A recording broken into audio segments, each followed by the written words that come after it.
सुप्रभात। मैं हूं जगेंद्र राणा। आज की हमारी आध्यात्मिक चर्चा का विषय है संत जनों की छत्र छाया। संत जनों की छत्र छाया।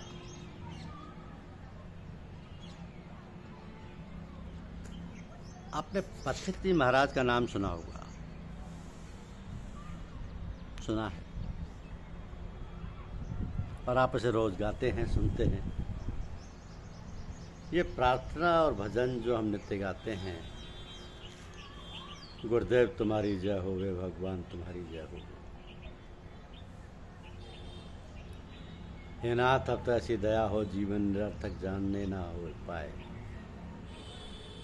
सदगुरु मैंने ये देख लिया, तुम बिना हमारा कोई नहीं। सदगुरु एक तुम ही आधार, बता दो प्रभु तुमको पाऊं मैं कैसे। मानव सोचो जग के सुख का विस्तार रहेगा कितने दिन। कल्याण दुखी जीवन का है, भगवान बता दो कब होगा। ये सब उन्हीं की लिखी हुई है।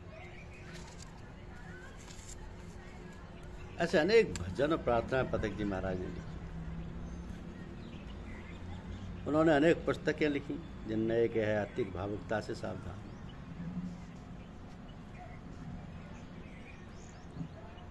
तो परम पूज्य साहब जी महाराज का कहना है कि साधक को हमेशा सजग रहना चाहिए तथा भगवत भजन, पूजा और उपासना अधिक प्रेम और लगन से करना चाहिए। जब भगवान का भजन, पूजन और अर्चना करते रहेंगे, संत जनों की छत्र छाया में बने रहेंगे, सत्संग करते रहेंगे, उनके भगवान और गुरुजन सदैव रक्षा करेंगे। तो भगवान, संत और गुरुजन अपनी दया कृपा हम सब पर बनाए रखें और हम सब पर इन महापुरुषों के बताए हुए मार्ग पर चलते रहें, उनका अनुसरण करते रहें। इसी में हमारा कल्याण। पूज्य वर्ग का कहना है कि गुरु भी सोच समझकर, जानबूझकर, निरख परख कर करना चाहिए, क्योंकि आजकल बनावटी साधु महात्मा गुरु बहुत ठगते हैं। तो बहुत सावधानी पूर्वक जांच पड़ताल कर लें, फिर एकदम कदम बढ़ाएं। कपटे, धूर्त, बनावटी, ढोंगी, पाखंडी गुरुओं से सावधान रहें। बहुत गुरुडम फैला हुआ है। नए आए हुए साधकों तथा पुराने साधकों को भी दीक्षित करने और गुरु पदवी देने के नाम पर ठगी करते हैं। शिष्यों की भावुकता का दोहन करते हैं। असल में नाम, पद, प्रतिष्ठा, सम्मान के लिए लोग पागल हैं।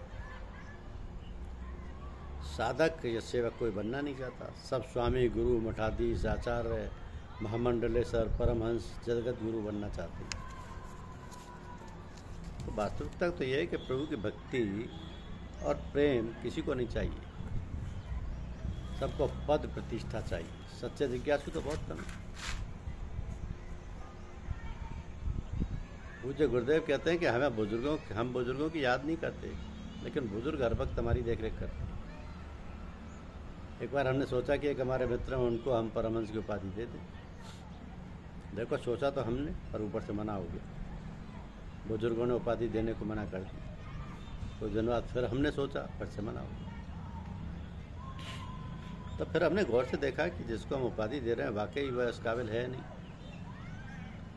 तो बुजुर्ग लोग हर वक्त हमारी देखरेख करते हैं, हर वक्त हमारा ख्याल रखते हैं। हम उनको भूल जाते हैं, पर वो हमको नहीं भूलते। कान्हे में भी तो साधु का वेश बनाकर गुरु बन बैठा था, गुरु बना बैठा था। वो हनुमान जैसे राम भक्त को गुमराह करना चाहता था, उन्हें शिष्य बनाना चाहता था, उन्हें दीक्षा देना चाहता था। लेकिन प्रभु ने उस दुष्ट से हनुमान जी की रक्षा की, क्योंकि उनका एकमात्र ध्येय प्रभु सेवा और प्रभु का रहता। तो हनुमान जी की कपटी कालनेमी से रक्षा हुई, क्योंकि वे तो प्रभु प्रेम में लीन थे। भला कालने में उनका क्या बिगाड़ सकता था। वेद खुलने पर सिर लंगूर लपेट पछारा, निज तन प्रकटे से मारती वारा। हनुमान जी ने उससे कहा कि पहले तुम गुरु दक्षिणा ले लो, फिर हमें दीक्षा देनी। तो उसको दे मारा। तो उसने अपना राक्षसी रूप प्रकट किया। श्री रामचरितमानस में एक कपटी गुरु का जिक्र और आता है, जिसने महाराज प्रताप भानु जैसे भक्त, धार्मिक प्रवृत्ति वाले चक्रवर्ती सम्राट को मीठी मीठी बातों में फंसा लिया था। और बेचारे प्रताप भानु को उसने सत्यानाश कर दिया था। प्रताप भानु को उसकी बातों में आकर प्रताप भानु को कुटुंब सहित राक्षस बनना पड़ा था। तो भैया कपट मुनियों से बहुत सावधान रहने की आवश्यकता है। वे आपके अंदर उपाधि की ऐसी खुजली पैदा कर देंगे कि बिना उसके आपको चैन नहीं मिलेगा और उनके मायाजाल में फंसकर आप अपना साधन सर्वस्व गंवा देंगे।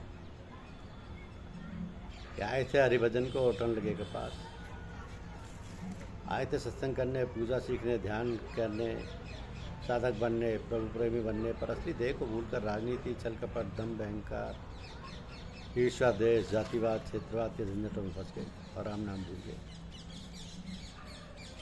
तो भैया सावधान हो जाओ, राम नाम जपो, सतत साधन करो, हर समय सुमरन करो, पूजा करो, साधना करो, प्रार्थना करो, सत्संग करो, सबके कल्याण की भावना रखो। इसी में हम सबका कल्याण है। गुरु बनने के चक्कर में मत फंसो, साधक बनो, सेवक बनो। ये सत्य है कि परमात्मा को हम सच्चे दिल से याद करें तो परमात्मा के जो गुण हैं वो हमें आ जाएंगे। आदमी जैसा सोचता है वैसा ही बनता है। यदि किसी व्यक्ति की बुराई करेंगे, उसकी बुराइयों का चिंतन मनन करेंगे तो निश्चित ही उसके अवगुण हमारे अंदर समा जाएंगे और हमारे विचार है पवित्र हो जाएंगे। तो हमें हर समय ईश्वर का चिंतन करना चाहिए। अब गुरु के जैसे आचार विचार होंगे वे ही तवज्जो के द्वारा शिष्य के मानस पटल पर प्रक्षेपित होंगे। इसलिए सोच समझकर गुरु करना चाहिए।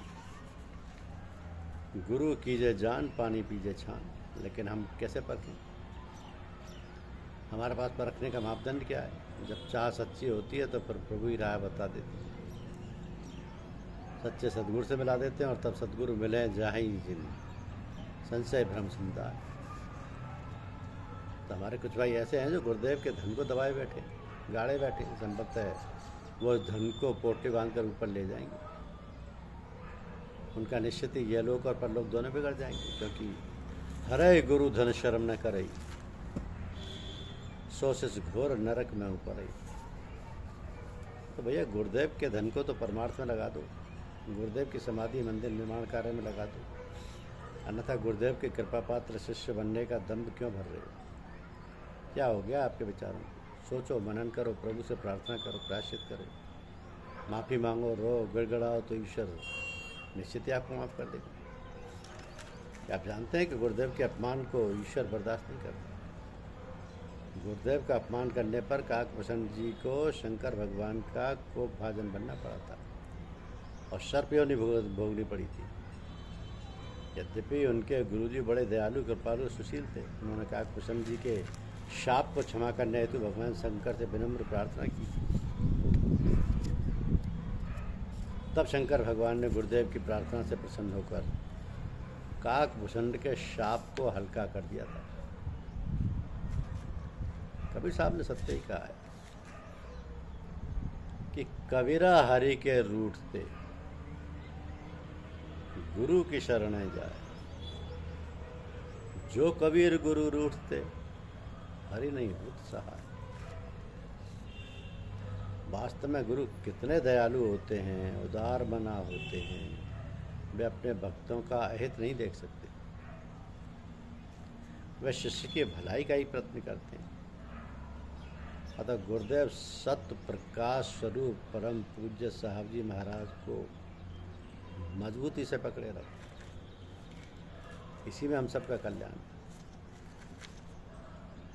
प्रभु कुमार्ग पर जाने से हमारी रक्षा करते हैं, हमें सद्बुद्धि देते हैं, हमें अपना प्यार देते हैं। हमें उनके बताए हुए मार्ग पर सतत और निर्बाध चलते रहना चाहिए। राम सुमरे गाय राम, संतत सुने राम गुणग्राम। गुरु के जैसे आचार विचार होंगे वो तवज्जो के द्वारा शिष्य के मानस पटल पर प्रक्षेपित होंगे। इसलिए सोच समझकर गुरु करना चाहिए। तो परमात्मा को हम सच्चे दिल से याद करें तो परमात्मा के जो गुण हैं वो सब हम में आ जाएंगे। आदमी जैसा सोचता है वैसा ही बनता है। यदि किसी व्यक्ति की बुराई करेंगे तो उसकी बुराइयों का चिंतन मनन करेंगे तो उसके निश्चित अवगुण ही हमारे अंदर आएंगे, हमारे विचार पवित्र हो जाएंगे। इसलिए हर समय ईश्वर का चिंतन कीजिए। धन्यवाद।